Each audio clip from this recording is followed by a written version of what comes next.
Hi, I'm here with Geoff Landon. Geoff has been involved with the WAMI organization for going on 12, 13 years now, and he's taken a very special role in this organization. As we live, many of us pass on. This organization is no exception. We've lost a number of people over the years, and Geoff has taken it upon himself to address the memory and the lives and to help celebrate those lives for the last 12 years here at the WAMI, at the Wisconsin Area Music Industry Awards Show. And Geoff, tell us how you got involved with this.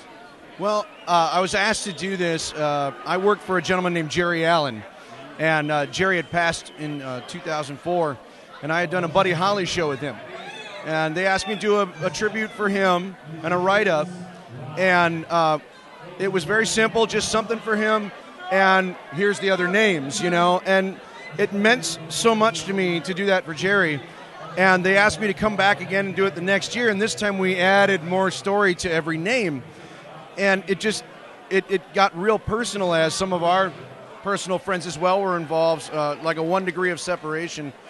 Once Mark Pernier was in that list, it suddenly became more real. And I've always respected what's come before me. By the time we got there and we tipped a shot glass, we made a memory, we made a moment. Suddenly that made an impression that John Ertl and Deb Mickish were together that day, and they walked to me and they said, "Would you do this like for the rest of your life?" And I was kind of blown away, because the first thing I thought of was that they're asking me to pay respect to what came before me, and that's kind of what I've always lived by in my career of what I've done now. Singing-wise, performing, people stepped here before you, and that is important. And each one of these people in some way, shape, or form have touched a life that you wish you could touch too. So I get to express that each time we come up here, and it's not like overly difficult as long as you believe in it. It's something that's very important to me, and it always has been. And they see that, and they've given me that opportunity, and I'm just glad that they've let me be a part of it. Yeah. Well, and those that come before us, that they wind up charting out the path. They wind up presenting the opportunities. They wind up being mentors, and in a lot of ways, in Deuteronomy it says we all drink from wells that we did not dig, and a lot of times these people that we wind up working with that go on before us are the well diggers, the ones that wind up creating the opportunity for us. Yes, and I think that's a wonderful explanation, by the way, with Deuteronomy.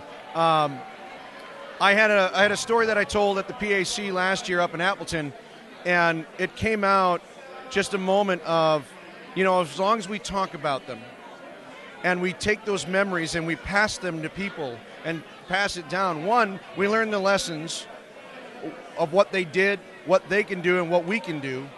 And not only that, but they live on in our memory that way. And if I can make a memory at that moment for everybody else to take home with them, they'll talk about it and they'll tell their friends. And so those people don't have to just sit on a wall or sit on a plaque or sit in writing. They can also still live in our minds as long as we keep talking about them. We keep them alive this way. Yes, totally. And you know what? I can't believe that out of all this, I got to talk with other musicians about people like Les Paul, Clyde Stubblefield, and Al Jarreau in the past few years. I really enjoy doing this for the Whammies. I really do. Well, we're grateful to have you doing it. Thank you. It's a service, and we're humbled and we're grateful for the time that you put into it, and we thank you for it. No greater than a life of service, and you know what? As musicians, we should all know that. Yes, absolutely. Geoff, thanks for talking with us today.